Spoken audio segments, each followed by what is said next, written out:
뉴스 당신을 위한 리얼닥터. 안녕하세요. 오늘 진행을 맡은 아나운서 윤재인입니다. 오늘은 건강닥터 장영우 심장내과 교수님, 그리고 보험닥터 한화생명금융서비스의 고윤석 차장님 모시고 함께하겠습니다. 안녕하세요. 안녕하세요.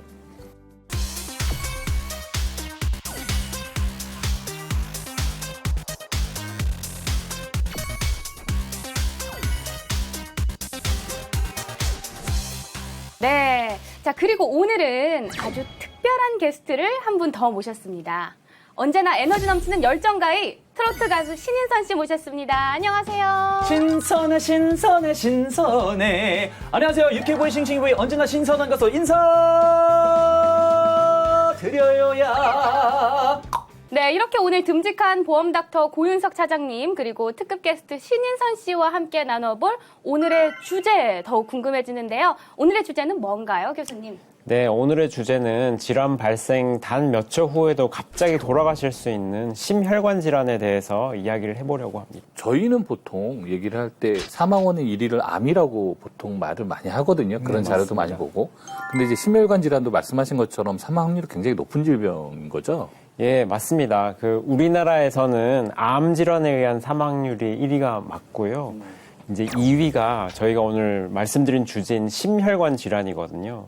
근데 우리나라는 2위지만 전 세계적으로 봤을 때에는 심혈관 질환이 그 사망률이 1위가 되고 전체 사망률의 3분의 1이 심혈관 질환이라고 WHO에서 이제 조사한 결과가 얼마 전에 나왔습니다. 근데 지금 저 리얼 닥터 와가지고 오프닝한 지 얼마 안 됐는데 시작하자마자 암, 실험관 지금 뭐 사망률 1등, 2등 이러고 있는데 무서운 곳이었네요. 네, 무서운 방송이에요. 예, 네. 여름 다 지났는데 지금 남녀특집 여기서 하고 있는 느낌인데 사실 근데 저는 제일 젊은 편이라 게스트들 중에서도 젊은 편인데 젊잖아요. 괜찮지 않아요? 교수님? 아, 신선 씨가 이제 외모는 제가 봤을 때 거의 10대 후반으로 볼 수 있을 만큼 굉장히 이렇게 어려 보이시지만 그 심혈관 질환 같은 경우에는 대부분 노화 때문에 생기는 거거든요. 근데 노화가 아니고 이제 유전인자나 동맥경화 이런 것들 때문에 생기는 경우가 젊은 나이에도 있기 때문에 저 같은 경우도 이제 진료를 많이 보지만 얼마 전에도 27살짜리 여자 환자분이 갑자기 가슴 통증 때문에 오셨는데 이제 저희가 시술을 잘 하고 치료를 잘해서 사경을 헤매시다가 잘 퇴원하신 경우가 있었거든요. 이처럼 이제 젊더라도 완전히 이제 안심하실 수 있는 병은 아니에요. 하지만 또 지피지기면 백전백승이다라는 말이 있잖아요. 이 심혈관 질환에 대해서 잘 알고 있으면 또 예방도 할 수 있을 것 같아요. 그렇다면 먼저 잘 알아봐야겠죠? 네. 심혈관 질환이란 무엇인가요, 교수님? 네. 오늘 저희가 다룰 주제는 가장 중요한 심장에 피를 공급하는 혈관. 그걸 이제 관상동맥이라고 하는데요. 심장을 싸고 있는 모양이 마치 왕관처럼 생겼다고 그래서 관상동맥이라고 하고, 그래서 이럴 때에는 대개는 움직이거나 심하게 운동을 하거나 계단을 오르거나 할 때 가슴이 아프시거나 숨이 차는 경우가 대부분이에요. 숨이 찬다고 하니까 네. 제가 사실 퍼포먼스를 많이 하는 가수이기 때문에 심장에 약간 무리를 줘서 아프면 심장이 좀 아픈 상태를 좀 견디면 체력이 좋아지겠지라는 생각이 있어가지고 오히려 좀 단련시키려고 아프게 막 심장을 자극시킨 적이 있었어요. 근데 그게 체력이 늘어난 게 아니라 만성 협심증이 이름도 어려워요. 예. 있다. 그렇게 말씀하시는 거예요? 아, 뭐 꼭 그런 거는 아닙니다만은 의심은 해봐야 되는 상황이라고 얘기를 할 수가 있어요. 만성 협심증 같은 경우에는 혈관이 이렇게 있으면은 동맥경화 플락이 점점 차오르거든요. 근데 혈류가 떨어지게 되면은 말씀하신 것처럼 가슴 통증, 숨찬 증상이 생길 수가 있는데 이제 이게 대부분은 그런 것들이 생길 만한 위험 인자들을 갖고 있는 경우가 대부분입니다. 그래서 고혈압, 당뇨, 고지혈증, 복부 비만, 담배, 가족력 이런 것들이 가장 중요한데 이렇게 위험 인자가 하나도 없는 경우에는 만성 협심증이 있으실 확률은 굉장히 낮고 이제 말씀하신 것처럼 심장을 하드하게 트레이닝하는 것에서 오는 그런 증상들일 가능성이 높겠습니다. 교수님이 너무 정확하게 네. 안심시켜 주시고 말씀해 주시는 마음이 놓입니다. 아유, 병원 진료를 또 여기서 이렇게 받네요. 네. 감사합니다. 교수님 말씀처럼이라면 저는 운동을 안 하는 게 좀 좋은 거 아니겠습니까? 아, 이제 근데 이거는 이따가 저희가 또 말씀을 드릴 부분이긴 한데 이 위험 인자를 하나하나 다 치료를 했을 경우에 또 그 관상동맥병이 더 좋아질 수가 있거든요. 그래서 운동은 꼭 하시는 것이 좋습니다. 자, 그렇게 서서히 기름때가 혈관 안에 끼면서 증상을 유발하면 만성협심증이라고 설명을 해주셨는데요. 네. 그렇다면 급성관상동맥 증후군, 이건 뭔가요? 급성 관상동맥 증후군은 아까처럼 서서히 생기는 게 아니고 서서히 진행하다가 어느 순간에 갑자기 팍 하고 혈관이 막히거나 오. 거의 막히는 경우를 얘기를 해서 저희가 이제 텔레비, TV에서 응급실에 갑자기 가슴을 부여잡고 오시는 분들 있잖아요. 네. 맞아요. 이런 분들이 바로 이 급성 관상동맥 증후군에 해당하고 이거는 플락이 차오르다가 갑자기 탁 터져 나오면서 피랑 탁 엉겨붙어서 확 막혀버리는 걸 얘기합니다. 그래서 굉장히 위험하고 치료도 빨리 해야 되는 경우가 많습니다. 그래서 요거는 대개는 이제 급성 심근경색이나 협심증 중에서도 아주 심각한 불안정 협심증 이런 것들을 얘기를 하고 즉시 약물 치료를 시작하고 필요하면 스텐트 치료까지 해야 되는 경우가 많아요. 그렇군요. 네, 근데 교수님, 사실 심혈관 질환하면 심근경색 그리고 협심증이 대표적이잖아요. 네네. 일반적으로 말하는 심근경색이 급성 관상동맥 증후군이고 그리고 이 협심증이 만성협심증인 건가요? 꼭 그렇게 또 분류를 할 수는 없습니다. 그래서 이제 지금까지 제가 말씀드린 분류는 플락의 이제 메커니즘에 대해서 대개는 분류였고, 이 협심증, 심근경색은 약간 또 분류가 좀 헷갈리지만 달라요. 그래서 심근경색 같은 경우는 저희가 이제 알고 있는 제일 무서운 병인데, 심근경색은 그렇게 아까 플락이 터지면서 혈관이 막히게 되면은 심근에 손상이 가게 되거든요. 피를 못 받아서. 심장 그 세포가 깨져 나오면서 피 검사에서 검출이 되면은 그건 심근경색이 되는 거고, 검출이 안 될 만큼 그거보다는 좀 약한 경우에는 저희가 협심증이라고 이제 분류를 해서 말씀드리고 있죠. 그래서 이제 심근경색과 협심증은 그런 분류에 의해서 나뉘게 되고, 아마 보험 조항이 심근경색과 협심증은 굉장히 다른 것 같아요. 환자분들이 와서 이제 협심증이지만 심근경색으로 좀 바꿔주시면 안 되겠냐고 여쭤보는 경우가 굉장히 많아요. 근데 해드릴 수가 없어서 그런 경우에는 이제 의사 입장에서는 굉장히 곤란한 경우가 많습니다. 우리 고객들, 환자들 같은 경우에는 본인들이 받고 싶은 그런 보상이 있기 때문에 그 의사 선생님들을 굉장히 난처하게 만드는 그런 상황도 많은데 이 특약에 따라서 같은 심혈관 질환이라도 이 협심증은 이게 보장을 못 받는 경우도 있다고 저는 그렇게 알고 있거든요. 방금 말씀하신 것처럼 그게 이제 어떤 경우냐면 보통은 이제 급성 심근경색증만 보장을 받거나 이런 경우를 말씀을 해주시는 것 같아요, 보면. 그래서 이제 요새 특히 요즘에 심혈관 관련 질환을 보장하시는 거는 체계적으로 각각 특약화해서 상품마다 다 탑재를 하고 있거든요. 그래서 그 가입 목적에 따라서 특약을 잘 선택을 하시고 저는 또 다 잘 알고 계시겠지만 개인적으로 맨 낮은 특약부터 맨 높은 특약까지 빈틈없이 특약을 함께 보장을 받으시는 게 제일 중요합니다. 그렇다면 심근경색부터 협심증까지 이렇게 빈틈없이 보장받기 위해서는 어떻게 해야 하나요? 일단 세 가지로 보통 보장이 나눠지는데요. 제일 첫 번째 급성 심근경색증이 있을 거고, 두 번째는 특정 허혈성 심장 질환을 보장을 하고, 세 번째는 허혈성 심장 질환 이렇게 보장을 하거든요.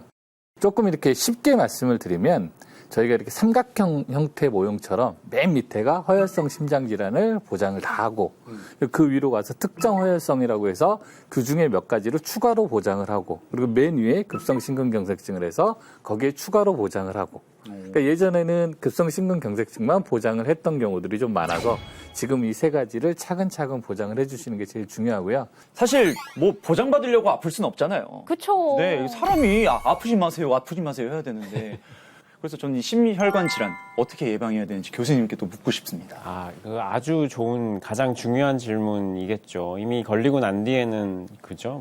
그 예후가 많이 안 좋아지기 때문에 그래서 이런 심혈관 질환이 생기는 데에는 제가 아까 말씀드렸다시피 대개는 위험 인자가 있어요. 고혈압, 당뇨, 복부 비만, 담배, 가족력 6개네요. 그 다음에 이제 고지혈증 정도로 보고 있는데. 요 하나하나가 한 개만 있어도 사망률이나 심장질환에 걸릴 확률들이 올라가는데 요 5가지 중에 3가지 이상인 경우에는 그 심혈관 질환에 걸릴 확률이 갑자기 확 올라가요. 8에서 10배 정도로 올라가게 되거든요.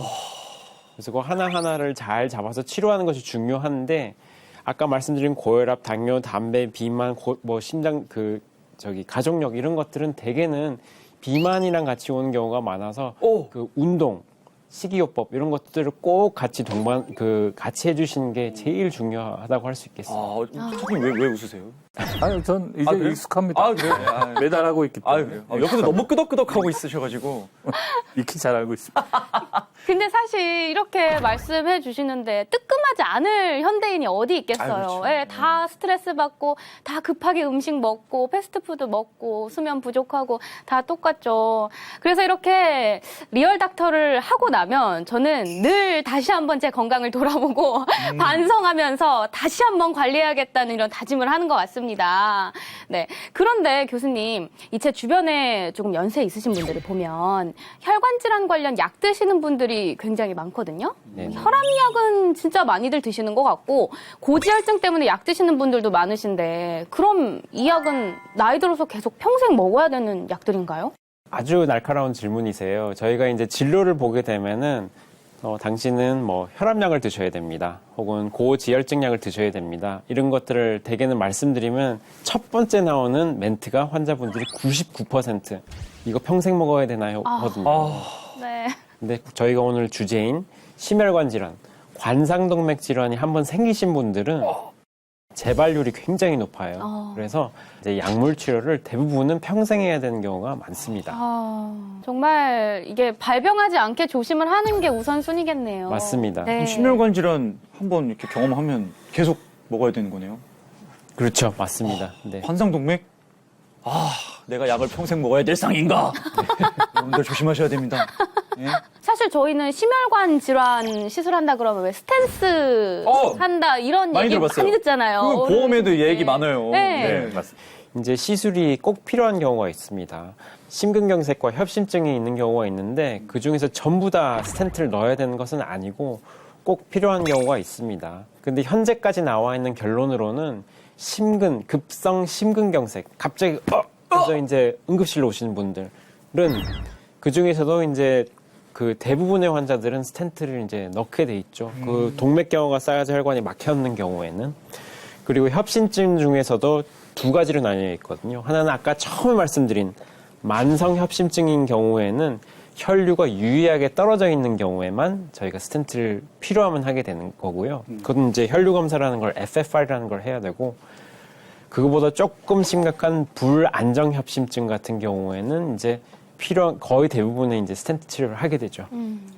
네, 이렇게 교수님이 스텐트 시술에 대해서도 간략하게 설명을 해주셨는데 저희가 또 정확히 이 스텐트 시술이 어떻게 이루어지는지도 궁금해요. 네, 이제 영상을 보시면은 왼쪽은 우측 관상동맥, 혈관이 세 가닥인데 오른쪽에 보시는 게 우측 관상동맥이고 거기 이제 그거는 한 가닥, 그다음 왼쪽에 보시면 이렇게 혈관이 2개거든요, 크게.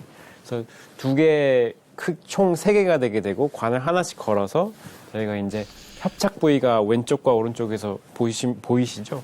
그 부분에 이제 협착이 심하게 되면은 저희가 시술을 하게 되는. 네, 이렇게 영상을 통해서 설명을 해주시니까 더 잘 이해가 가는 것 같습니다. 눈으로 직접 보고 선생님 말씀을 직접 듣고 이러니까 위력이 진짜 대단한데. 네. 그러니까 몸이 좋아질 수밖에 없네요. 그쵸. 스텐트를 하게 되면. 그러면 이 몸의 한 일부가 되는 우리 스텐트 이 친구가 제가 봤을 때 생명을 살려주는 친구잖아요. 네네. 비쌀 거예요.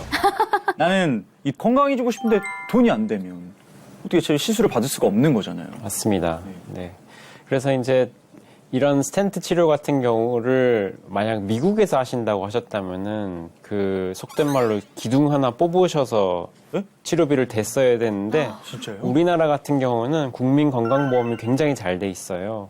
그래서 이렇게 스텐트를 넣을 경우에는 저희가 중증 질환으로 저희가 분류를 하고 나라에서 90%를 커버를 해주고 그래서 저희가 막 급성 심근경색을 응급실 와서 중환자실 가고 다 하고 퇴원해도 대개는 300만 원을 넘는 경우가 없고 또 이제 혈관을 꼭 안으로 들어가서 혈관 안으로 들어가서 혈관 초음파라는 것을 통해서 측정을 해서 정확히 스텐트를 넣어야 되는 경우가 있거든요.